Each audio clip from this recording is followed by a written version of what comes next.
Part 17. Nandito na ako, Zia, pero walang customer kahit isa. Ang sabi pa ng Kaera ay dumiretso ako sa staff room at naroon daw si Martin. Dumating ka, ha? Hihintayin kita. Basa ni Zia sa message ni Lindsay. Matapos ay wala nang sinayang na oras at agad sumugod sa coffee shop. Wala roon ang sinasabing Kaera na malamang ay pinaalis ni Martin matapos utusan na mag-iwan ng mensahe kay Lindsay. Mabilis ang lakad niya sa staff room at pagbukas ng pinto ay naaktuhan niyang naghuhubad ng suot na pantalon si Martin. Kaagad na hinanap ng mata niya si Lindsay na nasa sulok at halatang natatakot. Walang yaka, sugod ni Zia kay Martin. Anong gagawin mo sa kaibigan ko? Tandang padamdam panipik. Wala akong ginagawa, siya itong, natigilan si Martin matapos makita kung sino ang kasama ni Zia Honey. Walang salitang sumugod ang asawa ni Martin at pinaghahampas ng mamahaling bag. Hindi pa ito nakontento at sinampal sa mukha ang asawa. Huwag mo kong matawag-tawag na honey matapos ang pinaggagawa mong kalokohan. Galit na wika ni Agnes. Hindi ko kasalanan. Inakit ako ng babaeng yan.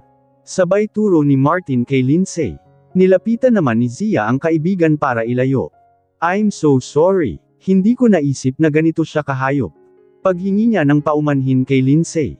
Nakalayo naman agad ako kaya wala siyang nagawang masama sakin, tugon ni Lindsay sa kanapatingin sa nag-aaway na mag-asawa. Nagmamaang-maangan ka pa, nabasa ko lahat ng message mo. Ani Agnes na walang humpay na pinaghahampas ang asawa. Kaya tumakbo na lamang paalis si Martin sa takot na mas lalong masaktan. Humanda ka sakin pag-uwi ko sa bahay. Babala ni Agnes. Pagkatapos ay binilaygan ang dalawang magkaibigan. Sakin nakapangalan ang space na gusto nyong rentahan kaya hindi nyo na kailangang maghanap pa sa iba. Free rent for 3 months para sa kawalang hiyang ginawa ng asawa ko. Napanganga sa tuwa ang magkaibigan. Pagkatapos ay nagpasalamat sa kabutihan ni Agnes. Ilang sandaling pag-uusap at nagpaalam na rin itong aalis para parusahan ang babaerong asawa. Matutuloy na ang business nating dalawa, Zia. Patiling saad ni Lindsay. Kaya nga, excited na ko. Kailangan nating maghanap ng staff sa pastry chef. Masaya ring tugon ni Zia at pagkatapos ay sabay na silang umalis sa lugar na iyon na punong-puno ng magandang plano sa itatayong business. Lumabas si Megan, mas gusto ko siya kumpara sa ibang babaeng pinapakilala sakin ng mga amega ko. Hindi nagsalita si Louie ngunit kapansin-pansin ang pagpipigil nito ng galit lalo pa at mahigpit ang pagkakahawak sa cellphone. Maya-maya pa ay hindi na nga napigilan ang inis. Ilang beses ko bang sasabihing wag niyong pakikialaman ang pribado kong buhay? Kung gusto niyo pala si Megan ay kayo na lamang ang mag-ayang lumabas. Huwag kang bastos, Louie, ina mo pa rin ako. At kahit anong gawin mong pagsunod sa babaeng yan at pagsuyo ay hindi na siya kailanman babalik sa'yo. Hindi na mababago ang katotohanang hiwalay na kayo. Muli pa sanang kokontrehin ni Louie ang sinasabi ng ina nang biglang makarinig ng sigaw mula sa kabilang linya. Seniora. Si Seniora, hinimatay. Bago pa makapagtanong si Louie ay pinatayan na kaagad siya ni Lucia ng tawag. Sa mansion tayo, dali. Utos ni Louie sa driver. Mabilis na nagmaneho ang driver patungo sa mansion. Ngunit hindi pa man nakakarating sa property ng mga Rodriguez ay may nakasalubong na silang ambulansya kasunod ang sasakyan na pagmamay-ari ng pamilya. Kaya pinaliko ni Louie ang kotse para masundan ang ambulansya. Sa Rodriguez Hospital na nagpang-abot si Louie at ang ina na halata ang kaba sa mukha. Habang mabilis naman ang kilos ng hospital staff at doktor nang ilabas si Esmeralda mula sa ambulansya.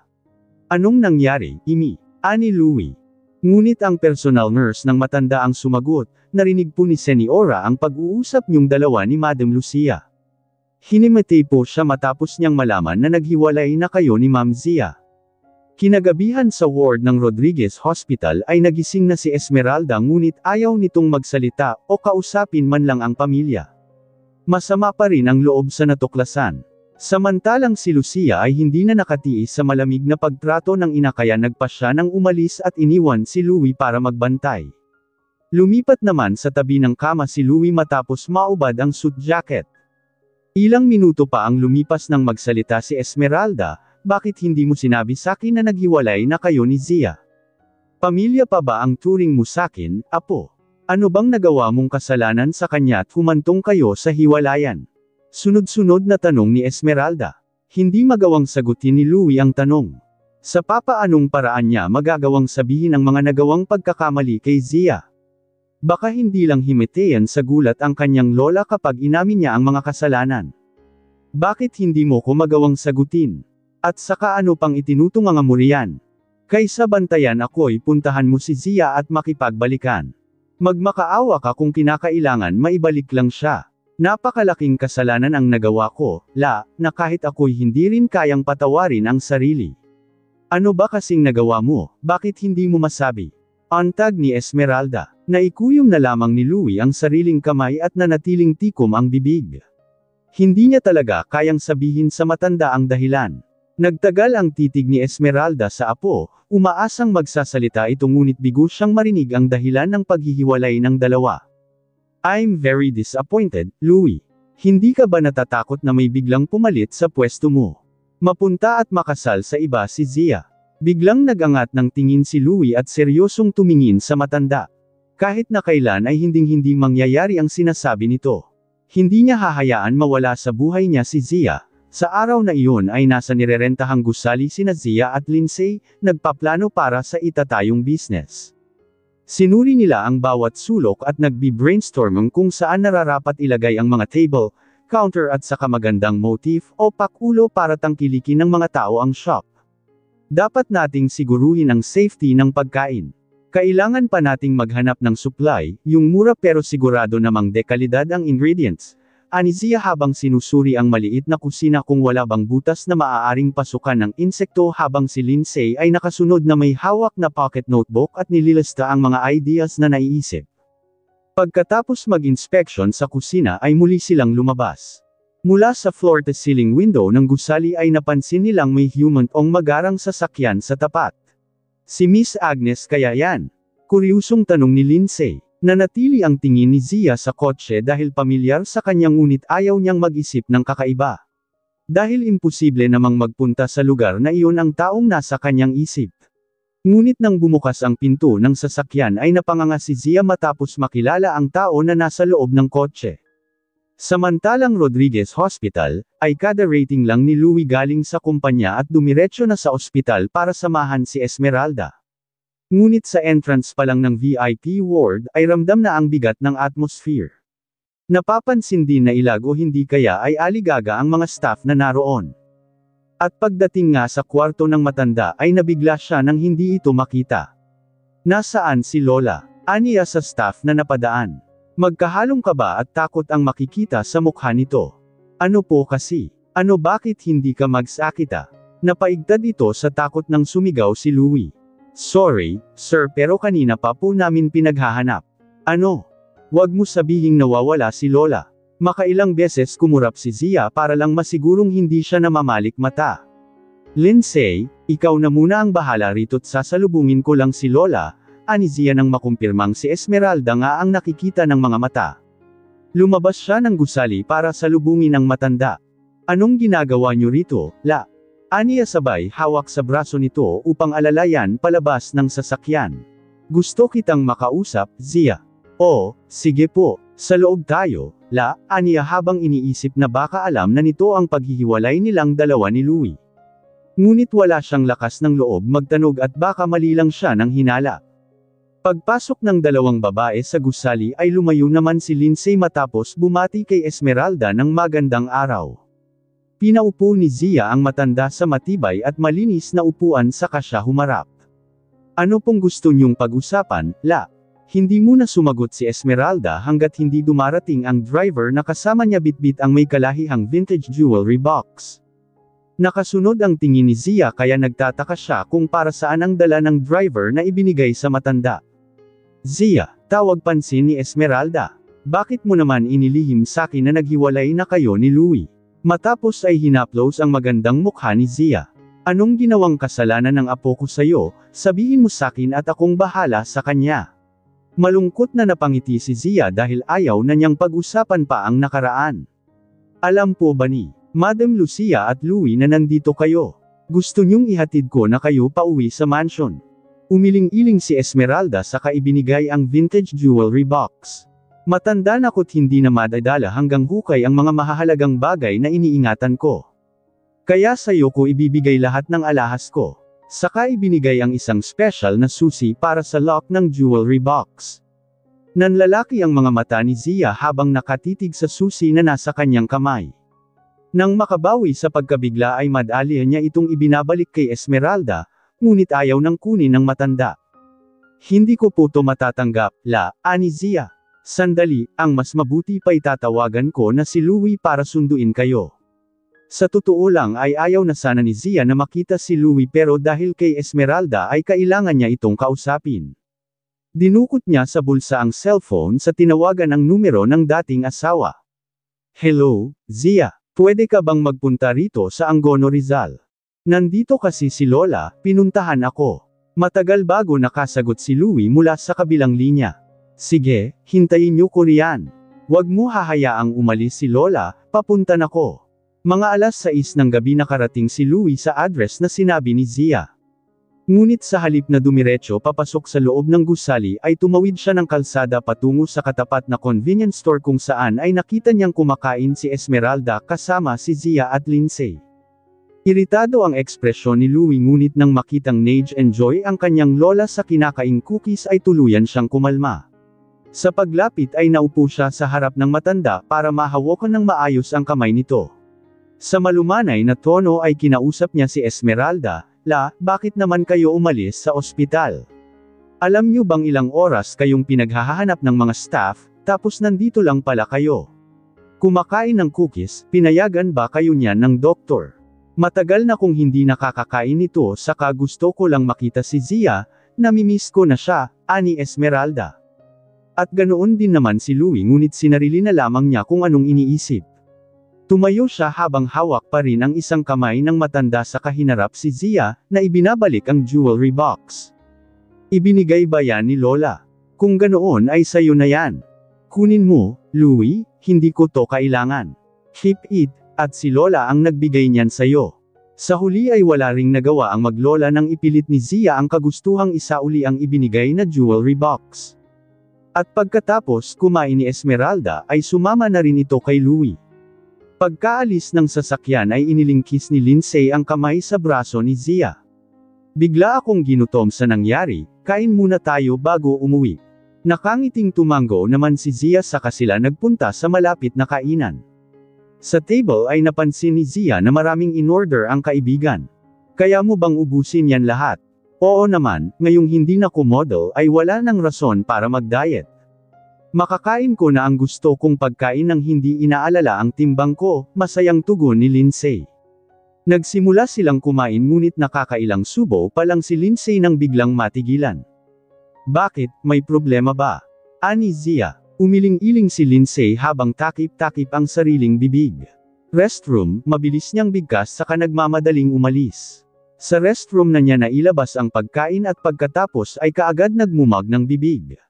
Hindi niya malaman kung bakit bigla siyang nandiri at nasuka sa kinakain. Matapos ay sandaling napatingin sa dalawang babaeng kakapasok lang, nag-uusap ang mga ito kaya inabala na ni Lindsay ang sarili sa paghuhugas ng kamay. Nasusuka ka? Tanong ng babae sa kasama nito. Hindi naman pero nabahuan ako sa pagkain. Ganito siguro kapag buntis, tugon ng isa pang babae. Biglang natigilan si Lindsay sa paghuhugas. Pagkatapos ay unti-unti siyang napatingin sa salamin. Tinitigan ang sarili habang iniisip kung kailan nga ba siya huling nagkaroon ng buwanang dalaw. Dahil sa nangyari sa kanya maging kay Zia ay hindi na niya naisip ang posibilidad na maaaring. Nang hihina niyang hinawakan ang sink saka umiling-iling. Hindi siya pwedeng mag-conclude hanggang hindi pa sigurado. Kaya pagbalik sa table ay mabilisan siyang nagpaalam kay Zia. Gumawa ng dahilan saka nagtungo sa malapit na ospital. Samantalang ang naiwan na si Zia ay nakauwi na sa bahay at sinalubong kaagad ni Maricar.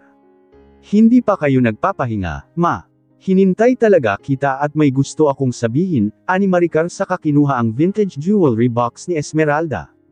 Paano po napunta sa inyo yan, ma? Siya, huwag kang maingay at hindi to alam ni Arturo. Dumaan saglit dito ang tauhan ni Louie at pinapabigay ito sayo, galing kay Señora Esmeralda.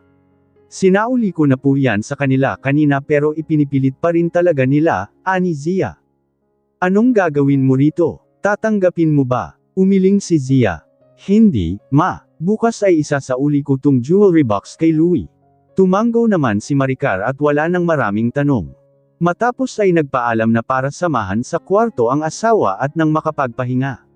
Si Zia naman ay pumasok sa sariling kwarto sa kanila pag sa side table ang jewelry box. Naalala niyang bigla ang kaibigan kaya tinawagan ito. Makailang beses nagring ang numero ni Lindsay saka ito tuluyang sumagot. Nakauwi ka na ba? Ano nga palang nangyari? Ani Zia. Wala naman, nandito na ako sa apartment. Sorry at biglaan yung pag-alis ko, tugon ni Lindsay. Kumunat ang noo ni Zia nang mahimigan na tila garalgal ang boses ng kaibigan sa kabilang linya. Ayos ka lang ba talaga, Lindsay? Oo naman, sige, Zia ibababa ko na, tawag. Pagkatapos ay nanghihinang ibinagsak ni Lindsay ang kamay. Narito pa siya ngayon sa ospital, lupaypay ang balikat habang nakaupo sa bench. Hawak sa isang kamay ang medical record na nagsasabing siya ay buntis. Kinabukasan ay nagtungo si Zia sa Rodriguez Company para isauli ang jewelry box. May ibang empleyadong bumabati pa rin kahit na hindi na siya asawa ni Louie. Habang ang iba ay pinili na lamang tumingin. Pagbukas ng elevator ay direkta siyang napatingin kay Alice na nasa table. Lumingon naman ito sa gawin niya at napatayo sabay lapit. Anong ginagawa niyo rito, ma'am? Gusto ko lang sana tong isauli, ani Zia at inilabas sa dalang bag ang jewelry box. Nasa meeting pa si sir, kaya pwede niyong iwan yan sa table niya. Okay, iiwan ko na lang doon. Saka dumiretso si Zia sa office ni Louie at iniwan sa table nito ang jewelry box at sa drawer naman ang special key. Kaagad namang hamarang si Alice pagkalabas ni Zia. Hindi niyo po ba hihintayin si sir? Hindi na, wala rin naman akong gustong sabihin sa kanya, ani Zia sa katuluyang sumakay sa elevator. Wala na ring nagawa si Alice at hinayaan itong umalis. Makalipas ang halos isang oras ay natapos na ang meeting ni Louie at dumiretso sa sariling opisina. Pagkakita pa lang sa jewelry box ay kaagad niyang tinawag si Alice, sino ang nagdala nito rito? Aniya habang hawak ang box. Si Ma'am Zia po. At hindi mo man lang pinaalam sakin. Kanina pa ba siya umalis? Sinubukan ko po siyang pigilan, sir pero kahit ang mag-iwan man lang ng mensahe para sa inyo ay wala, tugon ni Alice. Pabagsak na naupo sa swivel chair si Louie at makailang beses na bumantong hininga. Malas, bulong niya pa sa sarili. Sa gabing iyon ay nagdaos ng piging si Mrs. Lim at kabilang si Zia sa mga panauhin, na nahihiya pa nga noong una matapos imbitahan ng ginang. Para kasi kay Zia ay hindi na siya nararapat sa mundong ginagalawan ni Mrs. Lim gayong hindi na siya isang Rodriguez. Isa na lamang siyang hamak na simpleng mamamayan na malayong malayo sa mundo ng mga gaya ni Mrs. Lim. Gustuhin man ni Zia na hindi pumunta at manatili na lang sa bahay, makikipaglaro kay Harry matapos gumaling ng tuta ay nahihiya naman siyang tumanggi sa ginang. Kaya ito at kinapalan na ang mukha at dumalo sa banquet, suot ang dress na hiniram niya pa kay Lindsay. Simula nang dumating ay kasakasama na siya ni Mrs. Lim kahit saan man ito magpunta. Isinasali siya sa usapan ng mga kaibigan at ibang panauhin kaya hindi niya ramdam na out of place siya. Kahit pa napapansin niya ang kakaibang tingin ng mga guest na nakakakilala sa kanya. Zia tawag pansin ni Mrs. Lim. Ito nga pala si Mr. Francisco na mula pa sa Cebu, pakilala ng ginang sa isang ginoo na sa tingin ni Zia ay nasa late 30s na ang edad. Ngumiti siya sa saka naglahad ng kamay para makipag-shake hands ngunit nabigla siya nang halikan nito ang likod ng kanyang palad. Good evening sayo, Miss Zia. Ako nga pala si Arnold Francisco, formal at magalang na pagpapakilala ng ginoo. At nagpakilala rin si Zia saka marahang binawi ang kamay. May mga business siya sa Cebu, restaurant, pastry shop, food supply at marami pang iba. Basta lahat ng related sa pagkain, saad ni Mrs. Lim. Naging interesado kaagad si Zia dahil na rin sa planong pagtatayo ng sariling negosyo. Nagsimula siyang magtanong ng tungkol sa business na sinasagot naman ni Arnold, na kahit ang dami na niyang tanong ay nakangiti pa rin itong sumasagot. Hanggang ang pag-uusap ay napunta sa personal na bagay. Napag-alaman ni Zia na 42 years old na pala ito at may 2 anak ngunit walang asawa o tamang sabihin na maagang naging byudo. Ikaw Miss Zia, may asawa ka na ba? Tanong ni Arnold matapos ikwento ang buhay. At dahil naging palagay ang loob ni Zia sa Ginoo ay sinabi niya ang totoo, na hiwalay siya sa asawa. Wala pang isang buwan, dugtong ni Zia. Tipid namang napangiti si Arnold matapos malamang single si Zia dahil sa totoo lang ay nabighani na kaagad siya sa angkin nitong ganda. Love at first sight, kumbaga. Ngunit sa ngayon ay makukontento na lamang siya na kausapin ito dahil ayaw niya namang biglain si Zia na kaihiwalay lang sa asawa. Excuse me, Zia. Napalingon si Arnold sa nagsalita. Isang lalaki na sa tingin niyang kedad lang ni Zia. Anong ginagawa mo rito? Ani Zia na halata ang inis sa boses. Zia, tawag pansin naman ni Arnold. Siya ba ang dati mong asawa? Dahil kapag tama ang hinala ay kaagad siyang harang para protektahan ito. Hindi, isang dating kaibigan, tugon ni Zia sa kamuling hinarap ang bagong dating. Anong kailangan mo, Austin? Wala akong masamang intensyon, Zia. Gusto ko lang magbigay ng invitation para sa nalalapit kong kasal. Sabay bigay ng white envelope. Hindi naman tayo close para maimbitahan ako. Alam ko pero gusto pa rin kitang i-invite sa ka. Kamusta na siya? Ani Austin na walang ibang tinutukoy kundi si Lindsay. Maayos na siya ngayon, nakakangiti na tulad ng dati. Tumango si Austin, na kontento na lamang sa sinabi ni Zia kahit pa marami siyang gustong itanong. Ilang sandali silang tahimik hanggang sa napagpasyahan na ni Austin na magpaalam. Pagkaalis nito ay muling lumapit si Arnold ngunit tuluyan nang nawala ng gana si Zia na makipag-usap. Magalang siyang nagpaalam sa Ginoo saka lumayo. Nanatili na lamang siyang nakaupo sa isang tabi hanggang sa dumating si Mrs. Lim. Okay ka lang ba, Zia? Gusto mo na bang umuwi? Nahihiya si Zia na tumango pero ang ginang na mismo ang nagdesisyon. Sigurado kang ayaw mong sumama sa bahay at doon na matulog. How about sa hotel? Umiling si Zia, nakakahiya na po sa inyo. Okay at ipapatawag ko na lang ang driver para may hatid ka, ani Mrs. Lim. Muling tumanggi si Zia at sinabing magtataksi na lamang pero wala na rin nagawa ng ipilit ng ginang ang gusto. Kaya lumabas na si Zia sa venue at naghintay sa pagdating ng sasakyan na maghahatid sa kanya pauwi. Ngunit sa hindi kalayuan ay may napansin siyang babae na naglalakad at sumakay sa kotse. Nakilala kaagad ito ni Zia kaya lumapit siya. Anong ginagawa niyo rito, Lawyer Torres? Ikaw pala yan, Zia. May pinuntahan lang akong kliyente. Pagkatapos ay biglang napabuntong hininga. May plano na rin sana akong tawagan ka't makipagkita sabay abot ng makapal na brown envelope. Nasa loob ang detalye ng kaso ng kapatid mo. Tiningnan naman ni Zia ang laman sa loob pero nagtaka siya at inisa-isang tingnan ang mga pangalang naroon. Sino sina Selmarie Lipot, Holly Maeve, Rian Mendez, Novelita, Celine at romantic novel. Aniya, naku, mukhang nagkamali pa ata ako ng ibinigay. Mga tao yan na iniimbestigahan ko sa kasong pagnanakaw. Iyong iba riyan ay naka-codename pa. Sandali nga, saka hinagilap ni Mia ang mga envelope na naroon sa kotse. Ito pala, aniya saka inabot ang brown envelope sabay bawi ng naunang binigay. Bakit mo pala to binibigay? Tanong ni Zia matapos masigurong nakapangalan na kay Chris ang hawak. Tumingin si Mia sa mukha nito at mapait na napangiti. Pasensya ka na talaga, pero na-postpone ang kaso ni Chris.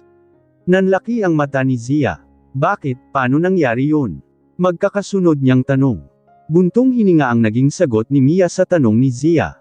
At ilang sandali pa ay idinitalye ang nangyari, nagtanong ako kung bakit ganoon ang nangyari ngunit walang nakapagbigay sa akin ng sagot o tamang sabihing ayaw nilang manggialam. Ang mas mabuti pa'y tanungin mo na lamang si Mr. Rodriguez at baka may nalalaman siya. Pagkatapos ay binuhay ang makina ng sasakyan.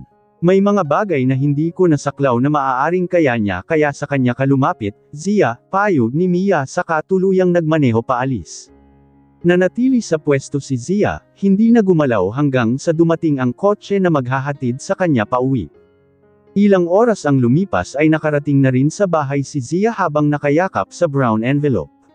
Sa halip na pumasok sa loob ay natigilan lang siya sa labas ng pinto, hawak ang doorknob ngunit hindi naman magawang pihitin para buksan.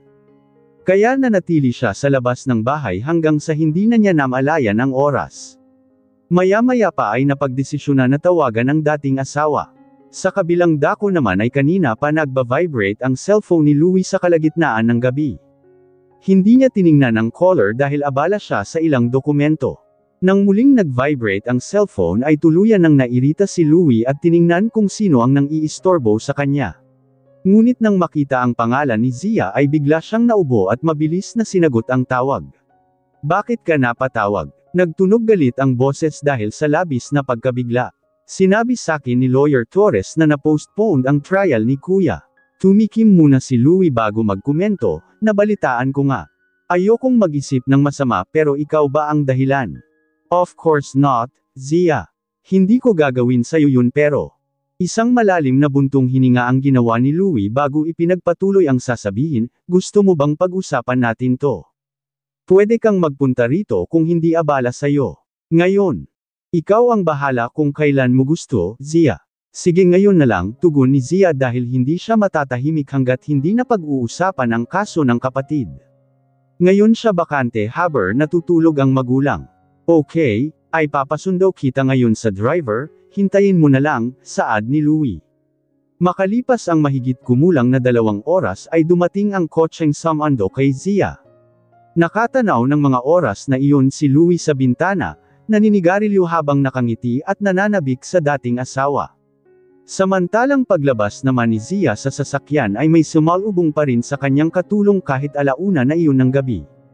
"Nasa master's bedroom po si Sir," antag ng katulong. Kaya dumiretso na si Zia patungo sa kwarto. Pagbukas ng pinto ay nabungaran niya si Louie sa may sofa, may kung anong binabasang dokumento. Medyo dim ang ilaw sa kwarto kaya nag-alangan siyang pumasok. Nag-angat ng tingin si Louie sa kanila pag ang hawak at lumapit sa kanya. "Bakit hindi ka tumuloy?" Pagkatapos ay napakunot noo. "Uminom ka ba? May naamoy akong alak mula sa'yo. Attend ka sa banquet ni Mrs. Lim. Pinasusundan mo pa rin ba ako?" "No," pagsisinungaling ni Louie. "Alam kong close kayo kaya nahulaan ko lang. Tumawag kasi si Austin at tinatanong ka kaya nasabi kong baka naroon ka." Hindi na nagkomento si Zia saka tuluyang pumasok sa loob ng kwarto.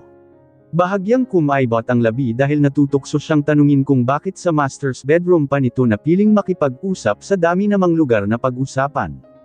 Pero pinili na lamang niyang manahimik at baka ialok pa ni Louie ang study room kung saan siya na trauma ng husto. "Hindi ka ba nahihilo? Gusto mong magtawag ako ng katulong para ipaghanda ka ng maiinom para sa hangover? Tama na ang paligoy-ligoy. Gusto kong malaman kung bakit naging ganoon ang trial ni Kuya, bakit biglang nag-postpone. Kung wala ka talagang kinalaman ay simulan mo nang magpaliwanag." Muling naupo sa sofa si Louie at mataman itong tinitigan, nanunood sa puntong gusto niya itong makitang kabahan. "Look, Zia, isang napakalaking kaso ang kinasasangkutan ni Chris, sa tingin mo ba'y kaya kung baliin ang batas dahil sa pansarili kong kagustuhan? Kung ganoon ay bakit? Anong naging mali? Sino ang nasa likod ng pag-postpone sa kaso?" Magkakasunod na tanong ni Zia. "Dahil dito sa binabasa ko." Sabay pikita ni Louie ng dokumento. Gusto ng korte na pagsamahin ang kaso ni Chris at ang tungkol sa kinasangkutang problema ng inyong kumpanya. Pinaghahanap pa ang mga tao na dating nagtrabaho sa inyo kaya delayed ang kaso. Nakatitig lang si Zia sa dokumento habang nagsasalita si Louie ngunit hindi siya nagbasa. "Bakit hindi mo basahin, Zia? Hindi mo ba kaya?" Nag-angat siya ng tingin kay Louie at sinaman ito ng tingin. Sa hinuhal niya ay nang-aasar pa ito.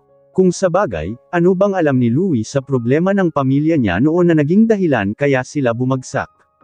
Pahablat na kinuha ni Zia ang dokumento at binasa ang first sentence pero kaagad siyang natigilan.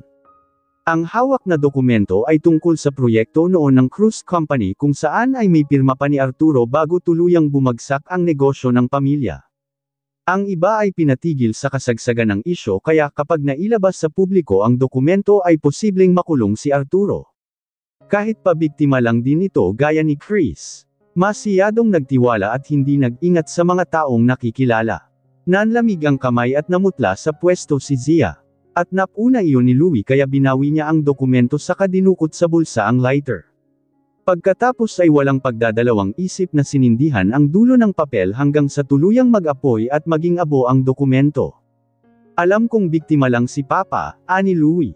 At ang dokumentong yan ang nag-iisang kopya at ebidensya, kaya ang dapat mo nalang gawin ay maghintay sa retrial ni Chris sa susunod na 2 buwan. Nagbaba ng tingin si Zia sa sahig kung nasaan ang naabong dokumento. Lihim na nagpapasalamat para sa ama, ngunit kilala niya ang dating asawa. Alam niyang, anong kapalit ang gusto mo, Louie? Napasandal naman si Louie sa sofa na may ngiti sa labi. Kailangan ko pa bang sabihin kahit alam na alam mo naman kung anong gusto ko? Aniya sa malumanay at mapang-akit na tono. Mariing naglapat ang labi ni Zia at bahagya pang napaatras. Isa lang ang nasa isip at nasisigurong hindi siya nagkakamali. Kaya isang malalim na paghinga ang ginawa niya saka lumapit, nakahanda ang kamay sa butones ng suot na damit. Pero nagbago ang isip niya. Kung gusto nito ng kama ay hindi na kailangan haborin ang lahat ng suot na dami, saplot lang sa ibaba ay sapat na. Kaya matapos tanggalin ang butones sa pantalon ay sunod niyang binaba ang zipper hanggang sa tuluyan ngang naghubad at iniwan ang underwear.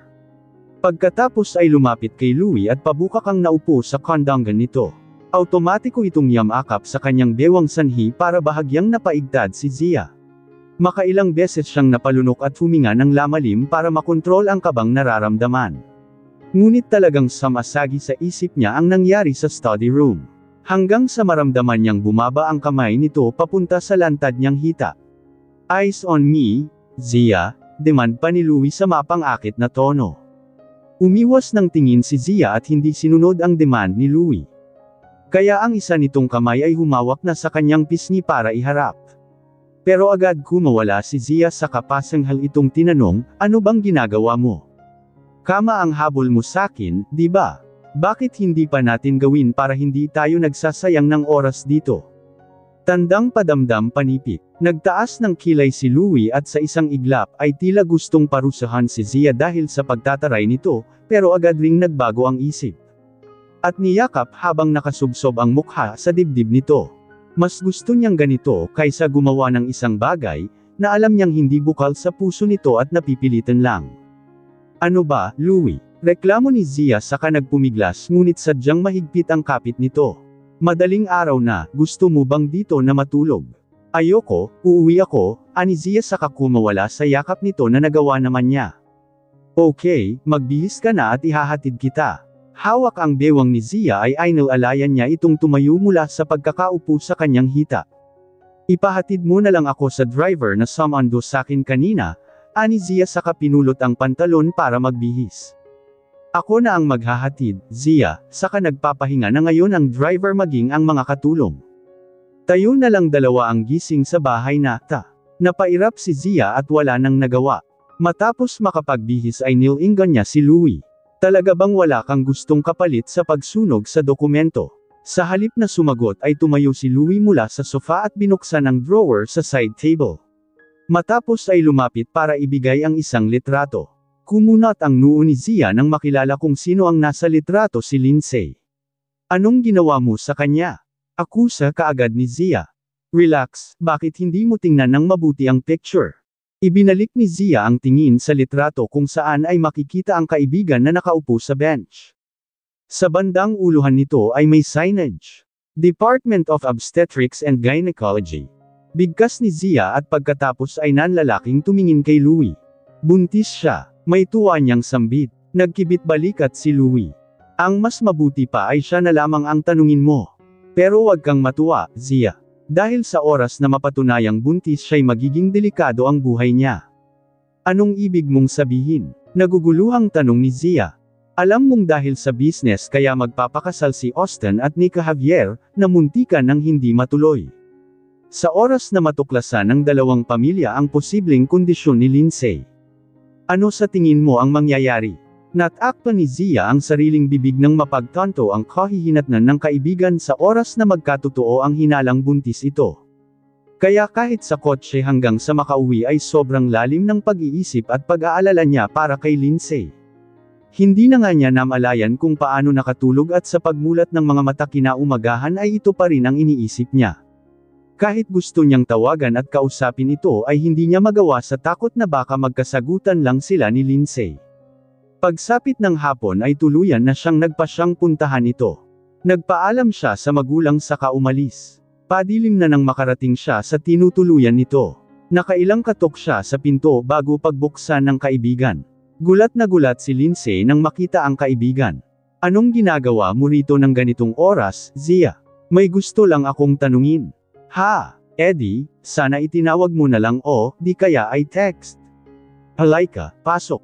Tamang-tama at magluluto ako, pwedeng ikaw na lang gumawa. Wala talaga akong tiwala sa cooking skills ko. Paglingon ay napansin niyang seryoso ang ekspresyon ni Zia. May problema ba? Tungkol sa shop o sa dati mong asawa? Buntis ka ba? Diretsahan at wala ng paligoy-ligoy na tanong ni Zia. Nakagat ni Lindsay ang ibabang labi sa kanapangisi.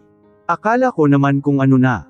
Aniya sabay lapit at lingkis ng kamay sa braso nito. Nakakabigla nga, kahit ngayon ngay hindi pa rin nagsisink in sa utak ko na may nabubuong bata sa maliit at sexy kong tiyan, masaya niyang kwento. At pagsilip sa mukha ng kaibigan ay bigla na lang napalis ang tuwa sa mukha ni Lindsay. Bakit, Zia? Hindi ka ba natutuwa para sa akin? Magiging tita ninang ka na. Hindi mo dapat ituloy ang pagbubuntis, saad ni Zia. Napabitaw sa pagkakahawak si Lindsay sa braso nito habang kunot noong tumingin. What do you mean, Zia? Bakit hindi? Alam mong simula nang maulila ako'y pangarap ko ng magkaroon ng masaya at kompletong pamilya. Kaya paano mo nasasabing hindi pwedeng matuloy ang pagbubuntis ko? Para mo na rin sinasabing ipalaglag ko ang bata. Gusto mong patayin ko ang sarili kong anak. Hindi sa ganon, Lindsay. Huminahon ka muna at ipapaliwanag ko, paano ako hihinahon sa sitwasyon na, Tandang padamdam panipik. Tuluyan ng hinawakan ni Zia ang magkabilang braso ng kaibigan. Dahil sa oras na malaman ni Austin na buntis ka, sa tingin mo'y wala siyang gagawin. Siguradong tatakbo siya pabalik sa iyo at hindi na itutuloy ang kasal kay Nika. Kapag nangyari yun ay masisira ang plano ng dalawang pamilya tungkol sa negosyo nila. Naiintindihan mo ba ako, Lindsay? Delikado ang buhay mo kapag nalaman ng pamilya Lopez at Javier ang bata riyan sa sinapupunan mo. Unti-unting kumalma si Lindsay saka kumawala sa hawak ng kaibigan saka tumalikod. Itutuloy ko ang pagbubuntis, wala akong pakialam kung ikamatay ko pa. Lindsay, react ni Zia, kokontrahin mo ba ang desisyon ko? Umiling si Zia at naluluhang niyakap ito. Hindi, alam mong suportado kita sa lahat ng gagawin mo't desisyon. Kaya sorry kung pinangunahan ako ng takot na baka mapahamak ka. Humarap naman si Lindsay sa kaniyakap na rin si Zia at sabay sila nag-iyakan na dalawa. Sa gabing iyon ay makikitulog si Zia sa apartment nito. Habang nasa kama, nakahiga ay ikinwento ni Lindsay ang mga plano. Na maninirahan sa probinsya at magtatayo ng maliit na negosyo. Sorry talaga, Zia at hindi na matutuloy ang pagiging business partner natin. Ayos lang ang importante ay makalayo at manatiling ligtas. Kailan mo pinaplanong umalis? Next month. 3 linggo na lamang ang natitira bago matapos ang buwan. Ang bilis, mamimiss kita. Dadalaw ka naman, di ba? Ani Lindsay. Oo naman, gusto kong nandoon ako sa panganganak mo. Promise. Niyakap naman ni Zia ang kaibigan, promise. Mabilis na lumipas ang mga araw at hindi na namalayan ni Zia na dumating na ang araw ng pag-alis ni Lindsay. Mabuti na lamang at sasamahan niya ito patungo sa probinsya. Ako na magdadala ng bag mo, aniya sa kanauna na sa taxi. Lindsay, Tara na biglang natigilan si Zia nang maramdamang may dumaan na sasakyan mula sa kanyang likod kasunod ang tunog ng tila may kung anong nabunggo. Paglingon ay bigla siyang napaupo nang makitang nakahandusay na sa kalsada si Lindsay. Tulala siya at hindi makagalaw sa pwesto kahit paulit-ulit sinasabi ng kanyang utak na kumilos. Nakailangan niyang tumayo para rito. Kaya iginapang ni Zia ang paglapit sa kaibigan. Halos manlumo at humagulgol siya nang iyak nang makitang may umaagos na dugo mula sa katawan ni Lindsay. Ambulansya. Saklolo, tumawag kayo ng ambulansya. Sigaw ni Zia. Nanginginig ang kamay ni Zia habang nakatingin kay Lindsay. Hindi malaman kung saang parte ng katawan hahawakan ang kaibigan. Lindsay, aniya sa garalgal na boses sa kamaingat na hinaplos ang pisngi nitong may galos. Lumapit naman ang driver ng taxi habang may tinatawagan sa cellphone. Huwag kang mag-alala, miss at tumatawag na ko ng ambulansya, antag pa ng driver. Ang mga tao sa hindi kalayuan ay nag-umpisang lumapit para makiusyuso. Kaya nagangat ng tingin si Zia at desperadang humingi ng saklolo sa mga ito. Hanggang sa magmulat ng mata si Lindsay nang marinig ang nakikiusap na tinig ng kaibigan. Zia, naghihikahos niyang tawag dito. Ang anak ko si baby. Nagbaba ng tingin si Zia nang marinig ang sinabi nito. Ang baby mo. Aniya saka tiningnan ng tiyan ng kaibigan pero napasinghap siya. Matapos mapuna na ang dugo na lumalabas mula sa katawan ni Lindsay ay galing mismo sa Pew *Earth nito. Anong nangyari sa baby ko? Tanong muli ni Lindsay na gustong iangat ang ulo para masilip ang sariling tiyan. Ngunit hindi niya magawa dahil nagmamanhid ang buo niyang katawan. Huwag kang gumalaw, please. Iyak ni Zia. Malapit nang dumating ang ambulansya. Ngunit wala pa ring tigil sa pagtatanong si Lindsay tungkol sa batang pinagbubuntis. Hanggang sa dumating na nga ang hinihintay na ambulansya. Pinatabi ng wrist-square si Zia para maayos na mailagay sa stretcher ang pasyenta. Ngunit hindi niya magawang tumayo dahil sa panghihina at panginginig ng katawan. Mabuti na lamang at nalalayan siya ng mga taong naroon. Naging mabilis ang kilos ng dalawang wrist-square at bago ipasok sa ambulansya si Lindsay ay nagsalita ang isa sa kanila, sinong kasama ng pasyenta. Mabilis namang tumuro ang mga taong naroon kay Zia na natulala na sa walang malay na kaibigan. Miss, sumama ka na samin, saad ng wrist-square. Lumapit naman si Zia at sumunod nang ipasok na sa loob ng sasakyan si Lindsay. Ang mga sumunod na pangyayari ay malabo na sa alaala ni Zia. Para siyang wala sa sarili habang nakatingin sa kaibigan na nilalapatan ng paunang lunas. Ang katabi niyang wrist-square ay tinatanong siya tungkol sa pagkakakilanlan ng pasyenta at iba pang impormasyon. Sinasagot naman ni Zia pero hindi na niya maalala kung ano ang mga nasabi dahil sa labis na pagkabigla. May tagpong humahagulgol siya at meron din namang pinapakalma siya ng wrist-square, inaabutan ng tubig na maiinom. Natagpuan na lamang niya ang sariling naghihintay sa labas ng operating room. Na natutulala pa rin habang tuloy-tuloy ang pag-agos ng luha sa mga mata dahil sa pagkabigla at lungkot na nararamdaman para kay Lindsay. Humahanggos na dumating si Austin sa ospital matapos malaman ang nangyari kay Lindsay. Kasal niya sa araw na yun ngunit mas pinili niya pa rin ang dating nobya. Sa labis na pag-aalala ay muntik pa niyang malampasan si Zia na nakaupo pa rin sa bench at tahimik na umiiyak. Zia, anong nangyari, nasaan si Lindsay? Tanong niya na naupo na sa harap nito para magpantay ang mukha nilang dalawa. Nagangat ng tingin si Zia, halo-halong emosyon ang makikita sa mga matang ngunit sa halip na magsalita ay mas lalo lang siyang naiyak. Mahigpit niyang hinawakan ang balikat nito na tila kumukuha ng suporta. Automatiko naman lumapit si Austin at niyakap ang kaawa-awang itsura ni Zia. Mugto ang mata at namumula ang buong mukha sa kakaiyak. Sa higpit ng yakap ni Zia ay tila nasagot na rin nito ang kanyang katanungan. Nagsimulang manginig ang kanyang labi at humapdi ang mga mata hanggang sa hindi na niya namalayang umiiyak na rin siyang tulad ni Zia. Nasa ganoon silang tagpo nang lumabas ang doktor na siyang nag-opera kay Lindsay. Mabilis na tumayo ang dalawa para makapagtanong, "Kamusta po ang kaibigan ko?" "Ligtas naman po siya, di ba?" ani Zia. Isang mabigat na buntong hininga ang pinakawalan ng doktor. "Hindi ko na kayo paaasahin pa pero posibleng hindi na siya magtagal sa dami ng tinamong pinsala ng kanyang katawan. Kung mabibigyan ng pagkakataon na mabuhay ay baka koma rin ang kalalabasan." Halos matamba si Zia kung hindi lang nakakapit kay Austin. Ang bata, ano pong nagyari sa bata sa sinapupunan niya? Tanong na ikinalinggan ni Austin na kapansin-pansin ang kalituhan sa mukha. Umiling ang doktor. "I'm sorry pero hindi nakaligtas ang bata." Mababakas ang sakit na nararamdaman ni Zia sa mukha. Gusto niyang sumigaw ngunit hindi niya magawa. Akala niya ay wala na siyang mailalabas na luha dahil sa kakaiyak pero ito at muli na naman umagos ang luha mula sa mga mata. Pagkaalis ng doktor ay saka lang nagtanong si Austin, "Anong sinasabi mong bata?" "Buntis si Lindsay. May anak kami." Magkakasunod niyang tanong. Humagulgol si Zia nang tumanggo sa tanong. Bumigay naman ang paa ni Austin at tuluyang napaupo sa sahig. Sa unang segundo ay natulala siya hanggang sa pinagsususuntok ang sahig sa sobrang galit. Nagdugo ang kamao ni Austin pero wala siyang pakialam. Hiningal siya pagkatapos at bago pa makatayo para puntahan si Lindsay sa loob ng operating room ay dumating ang mga tauhan ng ama. Sir Austin, pinababalik na kayo ni Senior sa simbahan ngayon din, saad ng isang tauhan. Hindi ako sasama sa inyo. Ngunit walang nagawa si Austin nang sapilitan siyang bitbitin ng mga tauhan kahit anong gawin niyang panlalaban. Lindsay, paulit-ulit na sigaw ni Austin habang inilalayo siya ng mga tauhan ng ama.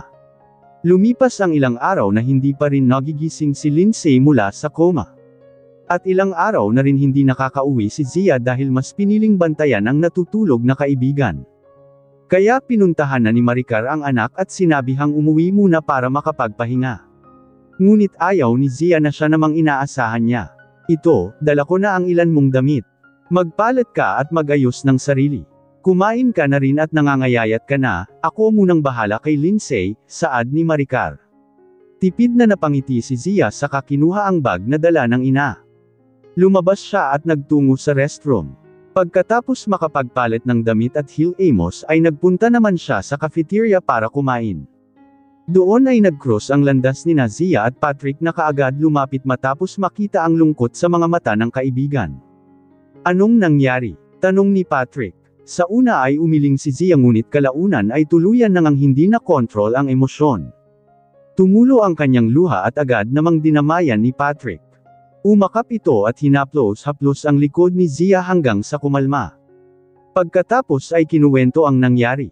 Kung wala lang sigurong pasyente si Patrick ay baka nagtagal pa ang pag-uusap ng dalawa. Habang pabalik si Zia sa ward ay may biglang humablot sa kanya.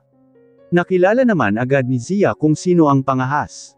Anong ginagawa mo, Louie?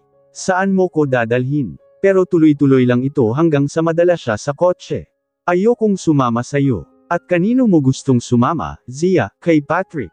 Ano namang pakialam mo? Hiwalay na tayo. May ideya ka ba kung bakit ganito ako ka-triggered pagdating sa doktor na, yun, Zia?